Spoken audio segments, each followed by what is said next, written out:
Kadang dunia punya cara aneh dalam menilai kebenaran, di mana ada orang-orang yang dihukum bukan karena mereka jahat, tapi karena terlalu berani berpikir, terlalu jujur, dan terlalu benar di zamannya. Seperti dua tokoh besar ini, Sokrates yang dipaksa meneguk racun karena mempertanyakan apa itu kebajikan, dan juga Galileo yang dipenjara seumur hidup karena mengatakan bumi bergerak. Inilah paradoks terbesar dalam sejarah manusia, ketika moralitas dan hukum berdiri berseberangan dan kebenaran justru dihukum atas nama keadilan. Di setiap zaman, manusia selalu berusaha mencari arti dari kata adil. Namun semakin jauh kita berjalan, semakin kabur batas antara keadilan dan kebenaran. Hukum, yang seharusnya diciptakan untuk menjaga ketertiban, terkadang justru berubah menjadi alat yang mengekang nurani. Sementara itu, moralitas, yang tumbuh dari hati, seringkali tak berdaya di hadapan aturan yang dingin dan tak berperasaan. Di titik inilah paradoks itu lahir, ketika yang legal belum tentu benar, dan yang benar belum tentu bisa diterima oleh hukum. Sebab ini bukan sekadar persoalan siapa yang benar atau siapa yang salah, melainkan tentang sesuatu yang jauh lebih dalam.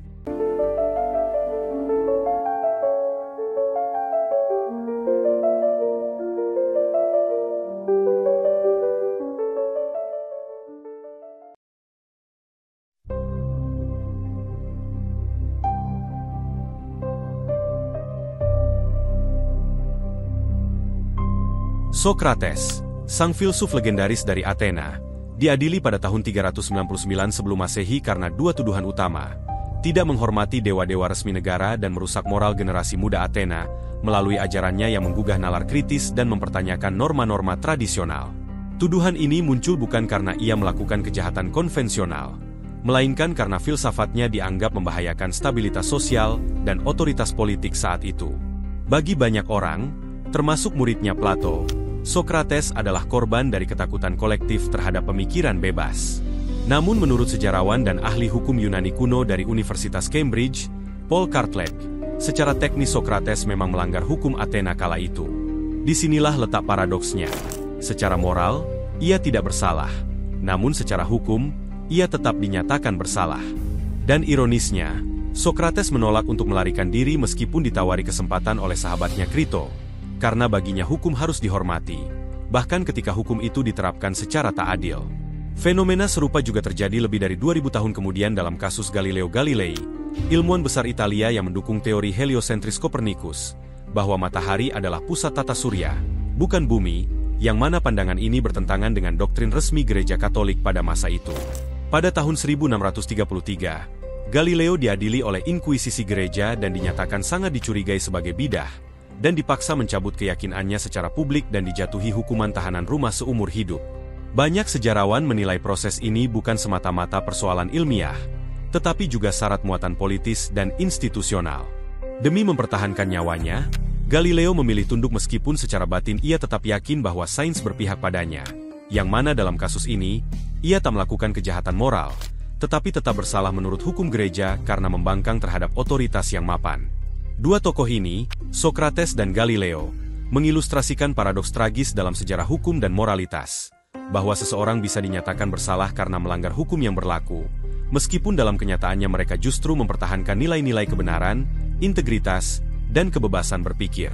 Sejarawan ilmu pengetahuan menunjukkan bahwa Galileo secara formal melanggar dekret tahun 1616 yang melarang pengajaran heliosentrisme, sementara sejarawan hukum mencatat bahwa Sokrates tidak menghormati dewa negara. Namun, yang menjadi pertanyaan kita, apakah pelanggaran yang mereka lakukan mencerminkan niat jahat? Dalam filsafat hukum, perbedaan ini dikenal sebagai distingsi antara kesalahan legal dan kesalahan moral.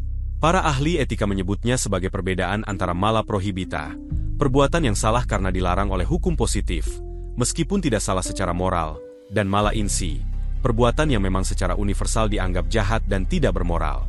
Namun, baik Sokrates maupun Galileo bukanlah pelaku dari salah satu kategori tersebut secara mutlak. Mereka justru menjadi contoh ketika hukum digunakan untuk membungkam kebenaran. Dari sudut pandang moral universal, mereka adalah pribadi yang terlalu benar untuk dunia yang saat itu belum siap. Tokoh-tokoh seperti Kant atau John Rawls akan menyebut bahwa hukum positif, yakni hukum yang dibuat manusia, tidak selalu selaras dengan hukum moral. Dan dari perspektif keagamaan, hanya Tuhan yang bisa menilai niat terdalam seseorang. Maka, Hukum manusia hanya bisa menilai yang tampak di permukaan. Inilah mengapa banyak pemikir agama menilai bahwa keadilan sejati tidak bisa hanya bergantung pada hukum sekuler, karena hukum tersebut tidak memiliki perangkat untuk menilai moralitas yang sejati, seperti keikhlasan, keberanian, atau integritas nurani. Sejarawan mencatat bahwa kasus semacam ini berulang sepanjang sejarah, ketika otoritas yang ingin menjaga stabilitas sosial atau agama, menindas kebenaran yang belum bisa diterima oleh banyak orang. Masyarakat sering menolak mereka yang datang membawa terlalu banyak cahaya, karena silau dan mengganggu ketenangan.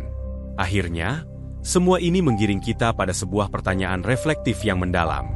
Apakah kita pantas menghukum seseorang hanya karena melanggar hukum, jika moralitasnya tetap bersih? Dan apakah kita berani mengakui bahwa terkadang, orang-orang yang paling benar justru harus menanggung nasib yang paling pahit? Keadilan, dalam definisi klasiknya adalah memberikan kepada tiap orang apa yang menjadi haknya. Namun, dalam kenyataannya hukum tidak selalu sejalan dengan keadilan. Sejarah mencatat bahwa tak sedikit manusia yang menerima hukuman bukan karena kesalahan mereka sendiri, melainkan karena menjadi simbol ancaman terhadap tatanan yang ingin dipertahankan oleh penguasa, institusi, atau mayoritas masyarakat.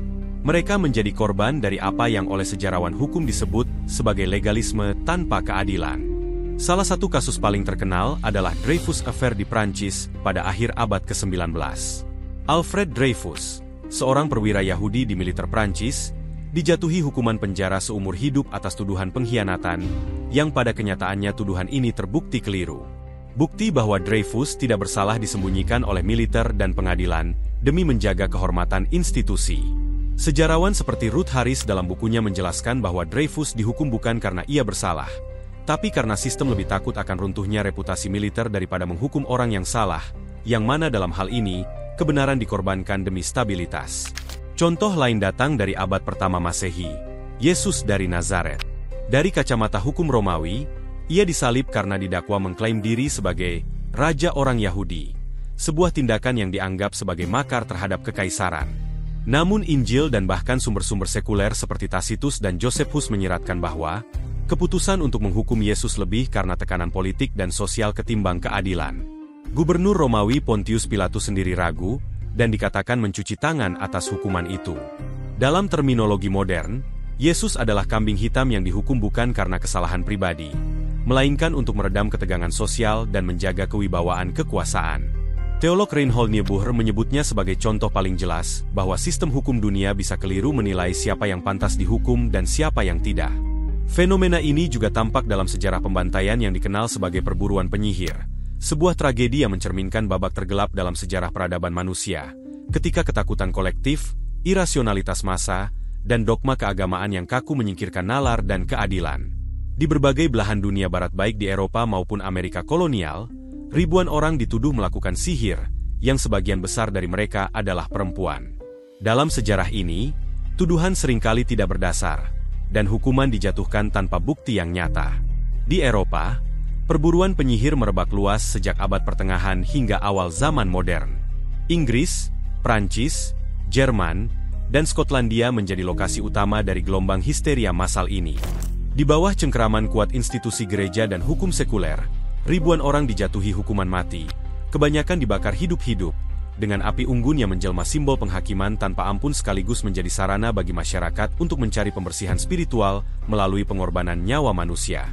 Fenomena ini kemudian melintasi Samudra Atlantik dan memuncak dalam salah satu tragedi paling dikenal dalam sejarah hukum Amerika kolonial, yakni pengadilan penyihir Salem, yang menewaskan 20 orang, sementara beberapa lainnya meninggal di penjara. Dalam kasus ini, proses pengadilan seringkali bergantung pada apa yang disebut bukti gaib, yaitu tuduhan bahwa roh atau bayangan terdakwa muncul dalam mimpi atau penglihatan para korban. Bukti semacam ini tidak dapat diverifikasi secara objektif, namun tetap dianggap sah pada masa itu karena kuatnya dominasi pandangan teologis yang ekstrim serta kepercayaan tahayul dalam sistem hukum kala itu. Secara hukum formal pada masa itu, mereka dinyatakan bersalah meskipun tuduhan dan bukti yang diajukan sangat tidak rasional. Para sejarawan dan otoritas hukum menilai bahwa para terdakwa sebenarnya adalah korban dari ketidakadilan, tekanan sosial, dan fanatisme keagamaan. Dalam atmosfer penuh ketegangan sosial dan tekanan agama, akal sehat terabaikan. Tuduhan dilontarkan hanya berdasarkan kesaksian emosional, mimpi, atau perilaku yang dianggap menyimpang. Sementara proses pengadilan berjalan bukan atas dasar bukti nyata, melainkan digerakkan oleh emosi, tekanan kolektif, dan kepentingan pribadi. Dua peristiwa ini adalah contoh di mana kepercayaan atau ideologis di zaman itu bisa menyimpulkan benar atau salahnya seseorang, hanya karena berbekalkan kepercayaan absurd untuk kita yang hidup di era sekarang.